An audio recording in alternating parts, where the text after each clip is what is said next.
fois da ngeen di noppi dégg ngeen. yéen a droit. ñu ngi 4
C'est la journée des visites.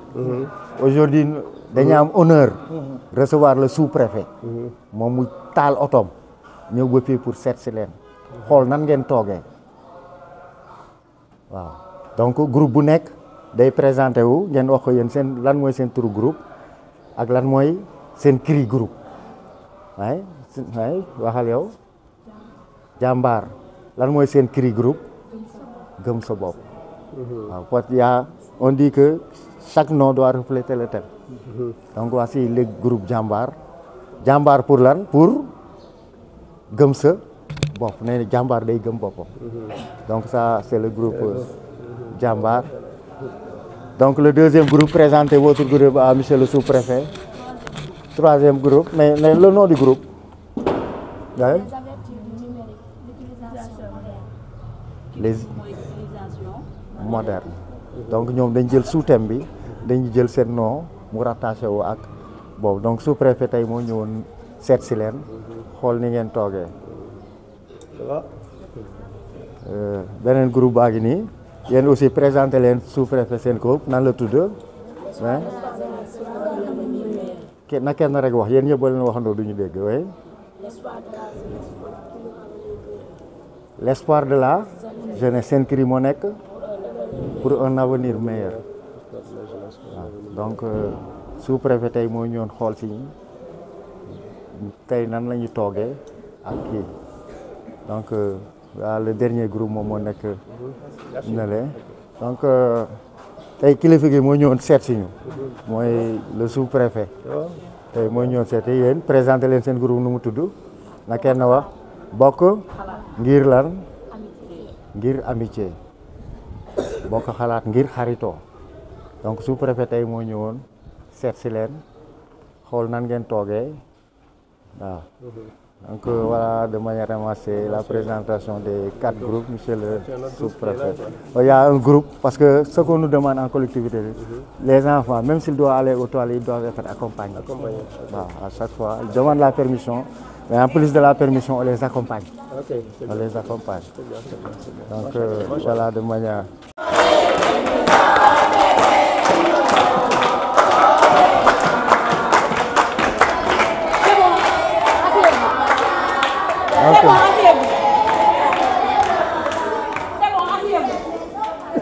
Donc, monsieur le sous-préfet, vous êtes dans le patronage organisé par l'association ASDI, Association sportive pour le développement de Yeumbeul.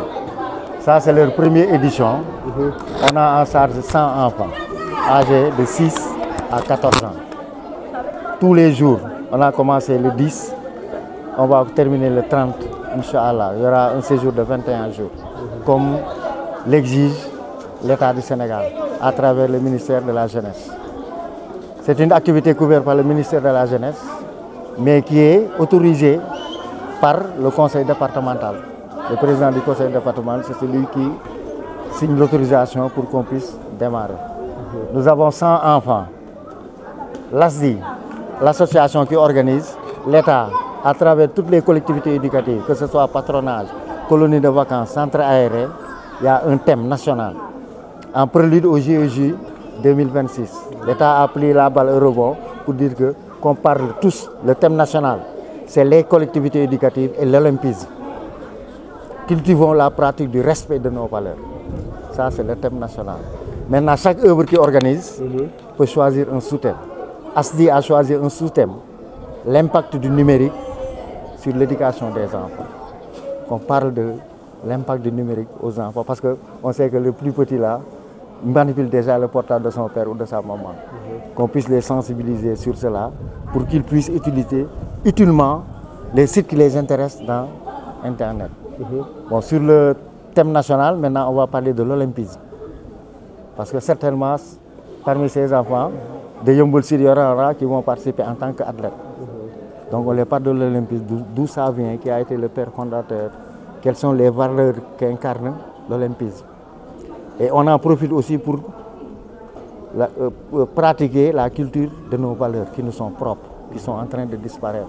On voudrait dès le petit âge installer ça au niveau des enfants. Nous avons en charge ici la direction. Il y a un directeur de collectivité qui est un directeur diplômé. Il y a un adjoint pédagogique, il y a un adjoint sanitaire et il y a les animatrices. C'est les moniteurs qui sont déjà diplômés. Il y en a 8 qui sont déjà diplômés. 2 sont en stage pratique. Ils vont faire les examens pour l'obtention du diplôme d'État en décembre. Et nous sommes là tous les jours, du 10 au 30, à partir de 9h jusqu'à 13h.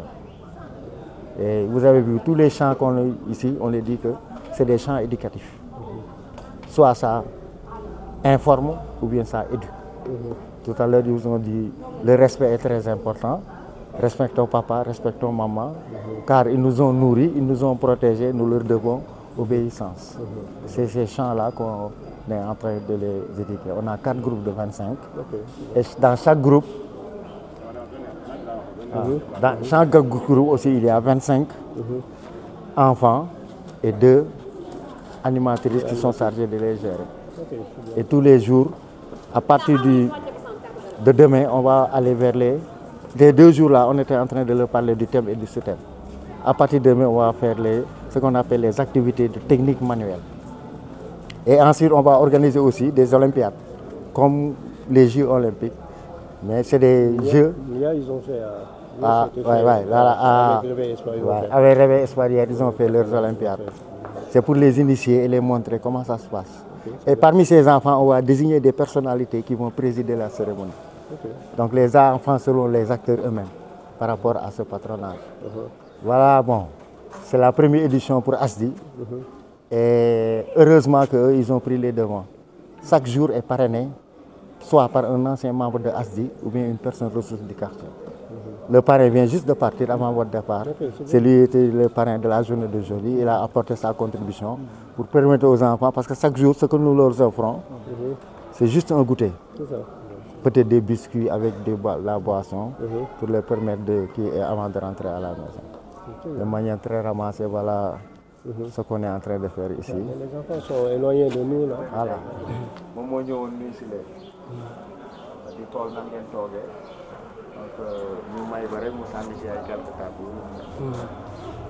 Alors vraiment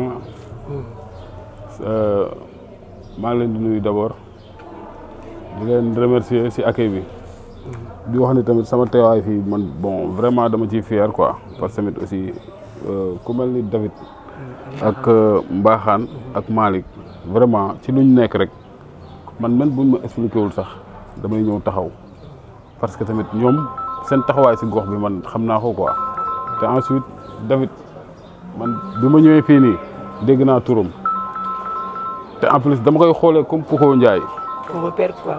Koko waa Thiaré man Yeumbeul Sud Bara Gaye bokk naa si ñu ko votel suñu association xam nga Modisi association Kolo Kolo association boobu maa ko formé man maa ko taxawal kon donc man genre mbootaay yi man waaw sama nature dama ko bëgg quoi parce que dama facteur humain man daf maa intéressé quoi donc kon vraiment dañ doon ñëw rek pour apporter suñu participation tamit aussi di wax ne rek xam nga ñun daal suñu loxo moo ngi ci biir suñu lépp a ngi ci biir donc lépp loo xam ne rek tamit aussi war nañ ko cee mën a def wala tamit aussi sentir ngeen ni ñun war nañ koo mën a def ngeen yëgal ñu ko lépp loo xam ne tamit mën nañ ko tamit aussi suñu doole mën na ko xam nga mu nekk suñu participation vraiment te duñ ko regretter te tamit aussi affaire u xale la jaamu yàlla la avant tout rek jaamu yàlla la donc dajale ay xale xam nga di leen encadrer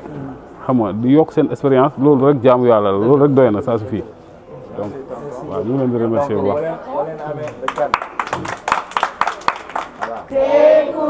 Les amis. C'est ça. Les amis. C'est ça. Très bien. maa ngi fii dafa am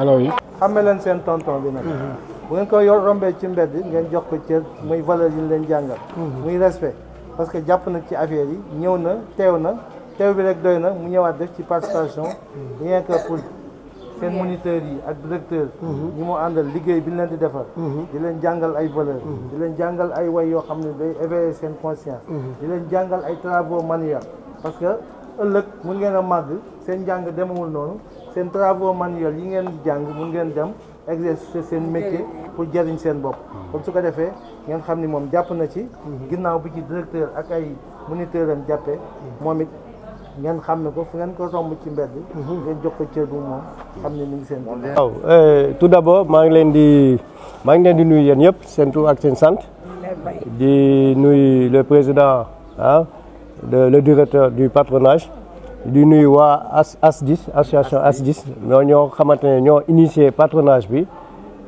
bi première édition la en tant que sous-préfet mbégte la am di nekk ak parce que xale nañu wax c'est l'innocence si téléphone mu leen nekk aparté donc vraiment boo leen amee chance di def ay formation yi di ngeen xam nakal ngeen utiliser téléphone tey lu am solo la le troisième groupe le groupe l'appellation du groupe l'espoir de la jeunesse espoir de la jeunesse xam ni bu ñu waxee Sénégal le pays ñun ni ñuy compter lu si bëri c'est sur la jeunesse yeneen nekk le futur de ce pays su fekkee ne am nañu chance ñu former des jeunes comme yéen ngeen xam fi ngeen di teg seen tànk ngeen respecter institution dina tax ñun suñu xel dina kii parce que dañuy xam ni la jeunesse va vraiment prendre la relève et cette relève vraiment dina nekk sur une bonne pente en tout cas formation bi ngeen di jàng nii def leen tout ngeen partager ngeen ñi nga xamante ne sax amuñu chance bénéficier ci vacances yi ngeen jox leen pour ñu xam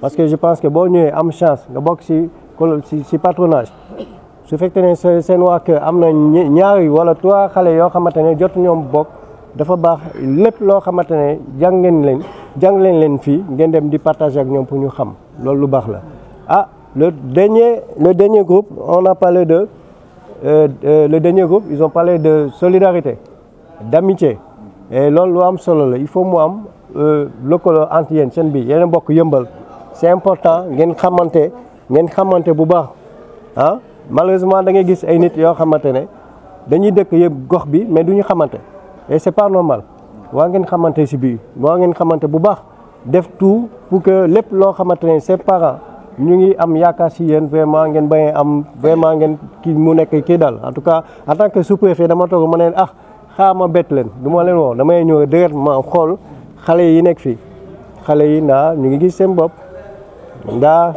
patronage bi parce que bu ñu waxee patronage am na ñoo xamante ne dañ leen former pour loolu naka la ñuy gérer xale yi parce que xale moom boo gis xale yi am na ñu dëgër bopp am na ay xale yoo xamante ay perturbateurs lañ foo am groupe rek dañuy perturber ah mais toujours dañ leen di gérer pour que ñu xam ne lii du benn édition tout dépend de comportement bi ngeen di def su fekkee ne da ngeen yaru ah di respecter lu consigne leen di jox mais déwén dina gënee di yokk et di féliciter vraiment l'association bi initié lool toog nee ne chaque jour dinañ uti un parrain dans la commune ah une bonne volonté pour accompagner leen ah demoon naa au niveau de Yeumbeul non gis naa tamit ñoom ñi ngi def parrainage ñi ngi def patronage am na ay xale yoo xamante ne li ngeen di bénéficier ñoom tamit bénéficier nañ loolu ñoom sax dañoo dem sax ba génne cadre commune bi ni voyager dañoo wax ne ñoom si seen patronage bi ñoom dinañ voyager dem